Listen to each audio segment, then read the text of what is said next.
Hi and welcome to Real Reviews. My name's Martin Carr and today I'm going to be talking about All the Light We Cannot See, which is a World War II drama adaptation by Stephen Knight and Sean Levy of the Pulitzer Prize novel by Anthony Doerr and stars Mark Ruffalo, Hugh Laurie and newcomer Aria Mia Loberti. So let's get into it, shall we?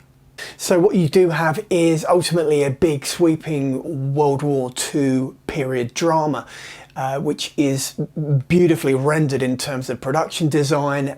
You are quickly introduced to Marie in the opening minutes, as I said, played by Aria Mia Loberti, and you get her father Daniel, played by Mark Ruffalo, appears very much in flashback, and also you have Hugh Laurie's character Etienne, who is Etienne and Daniel are brothers, and you're introduced to Marie in the midst of an aircraft bombing, a bombing run by Allied forces, the Americans on Malo. And you're given specific dates, and it's sort of, you know, it's cloudy and it's sort of like theatrically dramatic, and she's there with her shortwave radio, and you've got you have a lone German soldier who's a radio operator, played by Lewis Hofmann. He plays Werner. And it's their connection, and it's how they connect through the airwaves, and how this drama, this story plays out over the course of this series. So ultimately, those are your bedrocks. That is what you're dealing with in terms of the drama, and what unfolds then are little character moments. You get flashbacks into Werner's formative years in terms of how he came to be recruited by the Nazis, how he became a radio operator, and also you get to see Marie as she is brought up by Daniel, and how he interacts, and how they find themselves in Malo, and how you ultimately find yourself in this situation, and it's back and forth. So I think the best thing to do now is to jump into exactly what it is that makes this either so great or not so great. So let's do that next. So the things to like about All the Light We Cannot See, it comes down to 3 or 4 factors. So you've got Mark Ruffalo's performance as Daniel, which is the closest I've seen to the actor disappearing into a character since I've been watching him, and this is going back many years. So you're looking at things like Zodiac, and you're looking at things like Spotlight, which I think are real top tier high watermarks in terms of what Mark Ruffalo's done, Marvel stuff aside.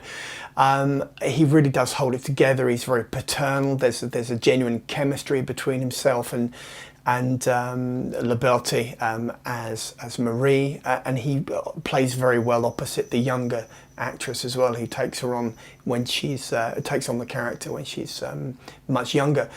So he really is. He's worth every minute of screen time. I think if you wanted to watch and invest in this particular show, I think Ruffalo's a really good reason to do that. Again, I think Hugh Laurie is very good value. He's proven himself time and time again to be a great character actor.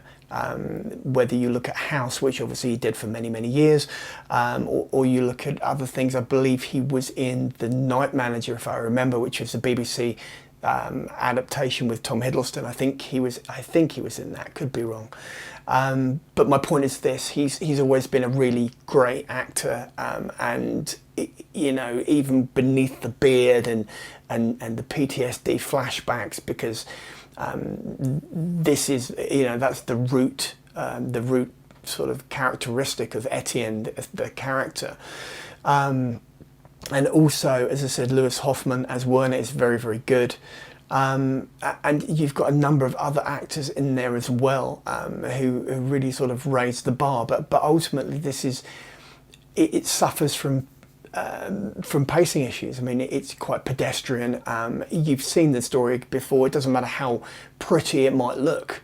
And Stephen Knight, obviously, with Peaky Blinders, and you've got Sean Levy, who's the Knight of the Museum, and so you've got some pedigree there. You've got some real talent. And if you just like something which is sort of like a conventional sort of, it's almost like it's too reverent towards its source material, the Pulitzer Prize winning novel. So, this isn't a bad thing, but it's definitely not excellent. It's not outstanding. And ultimately, I think this sort of conventional approach to it does let it down. So on that note, I'm going to move on to my rating. Let's do that next.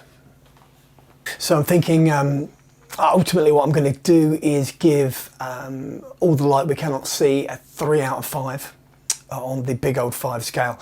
And that is because of the performances of the Ruffalo and the Laurie and the, shall we say, associated ensemble cast. Only a 3 because, as I said, the pacing issues and the fact that it's just a little bit too conventional. It's a little bit too reverent towards its source material, maybe.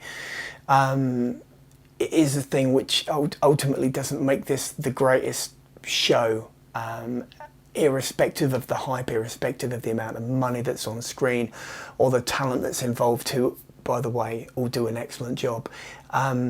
So for me, if you want to dive into a World War II drama, which has got some decent performances, but obviously is a little bit lackluster and not particularly, should we say, speedy in getting to the point, then this would be for you. Otherwise, probably best to avoid and move on. Right, so let's move on to that trailer, shall we?